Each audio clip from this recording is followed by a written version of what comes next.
अब सबसे अहम मामले की बात, इस्लामाबाद में आलमी सियासत की सबसे बड़ी बिसात बिछ रही है। एक ऐसी मेज सजने जा रही है जिस पर जमी गर्द साफ करने में कई दहाइयां बीत गई हैं।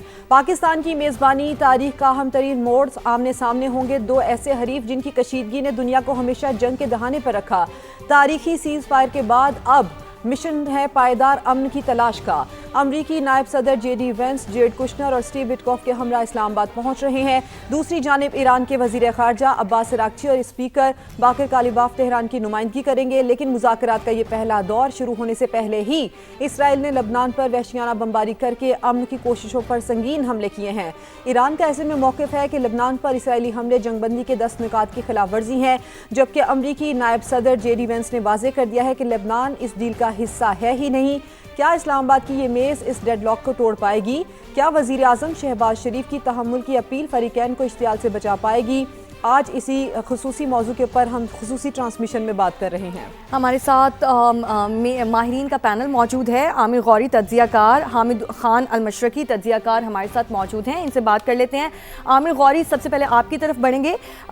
आमिर गौरी, जैसे कि पता है मशरक़ वुस्ता में अमन की नई सुबह तुलू होने के करीब है। पाकिस्तान की जानिब से भी अहम किरदार अदा किया जा रहा है।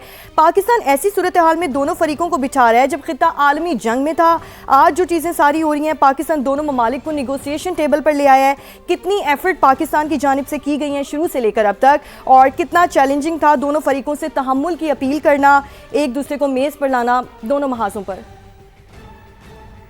देखिए, बहुत अहम सवाल है। उसमें सिर्फ एक चीज़ जो है उससे मुझे थोड़ा सा जो है उस पर इशू है कि अभी कोई अमन की सुबह तुलू नहीं होने जा रही मशरक़ वस्ता में, इस वजह से कि दोनों जो पार्टनर्स हैं जिन्होंने हमला किया था मिलकर, अमेरिका और इजराइल ईरान के ऊपर, उनकी तरफ से जो अभी तक ज़बान का इस्तेमाल किया जा रहा है वो डिप्लोमेसी के खिलाफ है, डिप्लोमेटिक नॉर्म्स के खिलाफ है। और वो हो सकता है कि उनकी एक स्ट्रेटजी हो कि जो प्रेशर है वो मैक्सिमम बिल्ड किया जाए, इससे पेशतर के तमाम लीडर्स जो इस्लामाबाद पहुंच रहे हैं वो बैठ के बातचीत का आगाज़ करें। जो ब्लूप्रिंट है वो ऑलरेडी शेयर्ड है एक दूसरे के साथ, यानी अमेरिका के पॉइंट्स और ईरान के पॉइंट्स। ईरान के पॉइंट्स के ऊपर मुझे नहीं लगता कि अमेरिका जो है वो इतनी आसानी से मानेगा, और एक ऐसे वक्त में जबकि उसके हाथ में, उसके कंट्रोल में या तो जानते बूझते या पॉलिसी के तहत इजराइल को रोकना जो है वो शामिल नहीं है।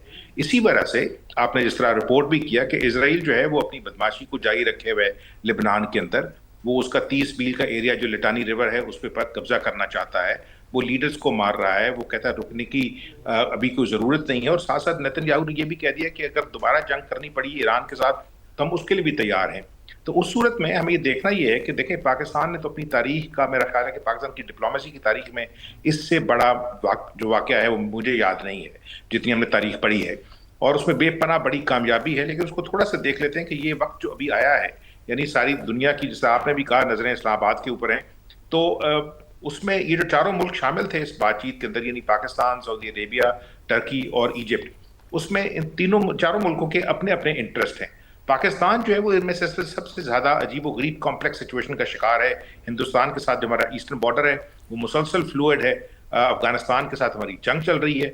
तो पाकिस्तान अफोर्ड नहीं करता था कि सऊदी अरब जो है, जिसको शामिल किया गया है, कि वो अगर उसके ऊपर हमले हो रहे हैं, चाहे वो अमरीकी अड्डों के ऊपर ही हो, जिससे ईरान कह रहा है, कि उसका सऊदी अरब जवाब दे। इस वजह से कि अगर सऊदी अरब जवाब देता तो जो पाकिस्तान ने रिसेंटली उसके साथ दिफाई मुआहदा किया है, तो पाकिस्तान को उस जंग में घसीटना जाना चाहिए था, या वो घसीटा जा सकता था, और पाकिस्तान जो है वो ये अफोर्ड ही नहीं करता। और उस वजह से मेरा ख्याल है कि पाकिस्तान चूंकि आलम इस्लाम का वाहिद न्यूक्लियर मुल्क है, उसका अपना वेट है, उसने इन तीनों मुल्कों के साथ मिलकर सऊदी अरब को मनाया कि आपके ऊपर जो अटैक हो रहे हैं उसके ऊपर भी ईरान से बात कर लेते हैं, लेकिन आपने रिटेलिएट नहीं करना। अब ये मेरा ख्याल है कि ये इजराइल और अमेरिका की जो पॉलिसी थी ये उसके खिलाफ हुआ है। उनका ये ख्याल था कि जिस वक्त ईरान जो है, जब उसने हमले शुरू किए हैं गल्फ कोऑपरेशन काउंसिल के मुल्कों पे, यानी सऊदी अरब पे और यूएई पे और कतर पे और कुवैत पे और बहरीन पे और इवन ओमान पे, तो शायद ये पूरे का पूरा आलम इस्लाम जो है वो कलेक्टिव सुसाइड कर ले। आई थिंक पाकिस्तान की जो लीडरशिप है, जिसमें पाकिस्तान के वज़ीर आज़म शहबाज शरीफ और पाकिस्तान के जो आर्मी चीफ हैं फील्ड मार्शल आसिम मुनीर, और उनके साथ साथ जो डिप्टी प्राइम मिनिस्टर और फॉरेन मिनिस्टर भी हैं Isaac Dar, I think in लोगों ने एक तारीखी काम किया है और ये लिखा जाएगा तारीखों में। पाकिस्तान के अंदर कभी इस तरह नहीं हुआ, जब तक अफगान वॉर के अंदर कभी इस तरह की तारीफें हुई होंगी थोड़ी बहुत, लेकिन इतनी नहीं कि पूरे पाकिस्तान का जो पाकिस्तान के खिलाफ मीडिया है मगरबी, वो पाकिस्तान की तारीफ करने लगा हुआ है। हिंदुस्तान का तुम्हें पता है, उसको तो बेचारे को ऐसी मिर्चें लगी हुई हैं जो पता नहीं कब तक चलेंगी। तो लेकिन ये याद रखिए कि ये देखें जो कल होने जा रहा है ये एक आर्जी जो है, आप समझिए कि इंटरलूड है। ठीक है ठीक है ना। इसके बाद पाकिस्तान हमें की पता जानिब कि से परसों इनिशियल मीडिएट का जो किरदार है वो पाकिस्तान अदा कर रहा है। हामिद खान अल-मशरकी की जानिब बढ़ेंगे। हामिद खान, आप कहिएगा कि वज़ीर आज़म शहबाज शरीफ की जानिब से एक तहम्मुल की अपील करना और पाकिस्तान की सालिसी को मद्देनज़र रखते हुए पाकिस्तान दोनों फरीकों के दरमियान पैदा होने वाली हालिया बयानबाजी के बाद इस सूरत हाल को किस तरह से कंट्रोल कर सकता है?